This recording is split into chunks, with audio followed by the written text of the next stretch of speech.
Menos o trato do Abel com a imprensa até o jogo do Botafogo foi um.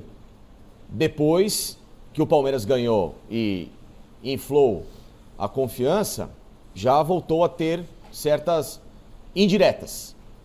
Enfim, cada um reage como quer, né, Garrafa? Muita gente perguntou da minha avó, até o Capelanes brincou, falou, pô, a gente trabalhou, sei lá quantos anos juntos. Não reconhecia a voz. Eu não reconheci a minha voz.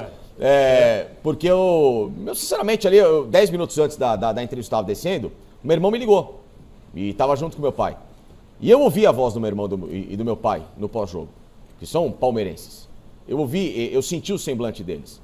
E aquilo é lógico que, para quem tem família, para quem sofre, bom, Alex sabe muito bem disso, o Chico, né? Quando você vê um pai, um irmão triste, chateado com o jogo, você se abala. Você sente junto, né? Pô, você queria estar lá para passar um sentimento bacana, né? Essa cobertura que foi tão positiva intensa, e tudo mais. Né? Intensa. Então, foi meio que um descarrego.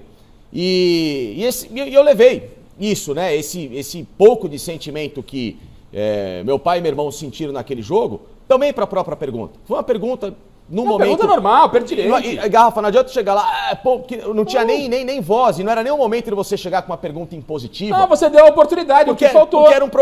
Talvez faltou um pouco mais de conjunto. Era um momento de tristeza, né? Era um momento de tristeza, era um momento de consternação. Então eu fiz uma pergunta num tom mais baixo, justamente para respeitar até o que aconteceu. Respeitar o luto, entre aspas. Esse luto de uma derrota que foi trágica, né? A forma como perdeu. Porque uma coisa é perder por 4-0, 5-0, levar uma cacetada, tá tudo certo. Agora, você perde com uma falha, um goleiro toma um frango, e num jogo que faltou... Mais uma vez, né? Mais uma vez, teve um a mais, aquela coisa.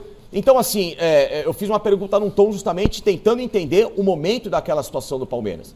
Agora, se no momento de consternação alguns reagem dando risada, fazendo piada, só mostra, às vezes, a importância que muitas pessoas dão aqueles próprios para certos sentimentos de que eles colocam como palmeirenses de verdade. Foi um ato falho da parte do Estevão, né? Que na verdade ele não queria rir, ele queria chorar.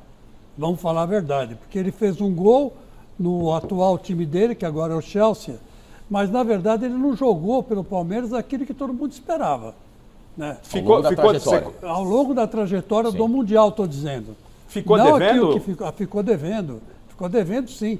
Aliás, ele que foi o jogador que mais ficou devendo, porque ele era a grande esperança do palmeirense e grande esperança do Palmeiras. Né? E de repente ele vai para uma coletiva, não responde uma pergunta óbvia, dá aquela risadinha de lado.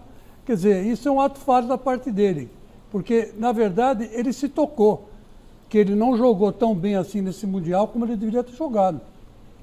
E aí a pergunta do Facincani tocou o dedo na ferida. Tocando o dedo na ferida, ele dá aquela risadinha irônica. Teve, gente, vocês acreditam que o fato, né, vou indagar aqui, o fato do Estevão estar negociado com o Chelsea teve algum peso no desempenho de ontem? Porque no desempenho de anteontem.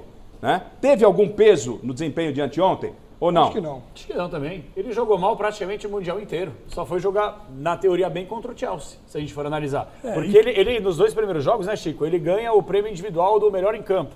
Ele ficou constrangido em receber o prêmio. Porque ele não foi, sem merecer. Até ele, voto popular, mas ele fica constrangido. Pô, eu fiz nada, joguei nada. Contra o Chelsea ele jogou, pelo menos fez o gol decisivo. É o que se espera dele. Agora, se você for analisar, como o Chico falou muito bem, toda a carreira dele, a curto prazo, vestindo a camisa do Palmeiras, qual foi o momento que ele decidiu? Um jogo contra o Cruzeiro, que é bem verdade, deu uma sobrevida para o Palmeiras em beliscar o brasileiro, que não chegou.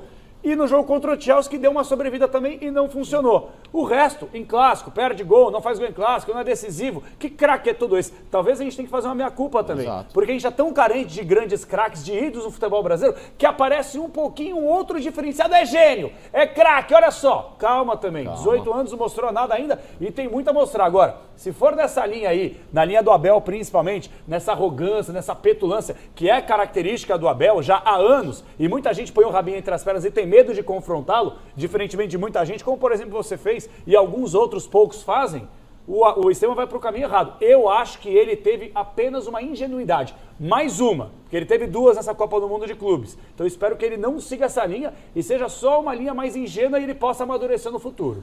Agora, eu quero saber de vocês e de você em casa, né, porque o negócio esquentou aqui, sobre o lance que decidiu a eliminação do Palmeiras. Sério? Houve falha do Everton.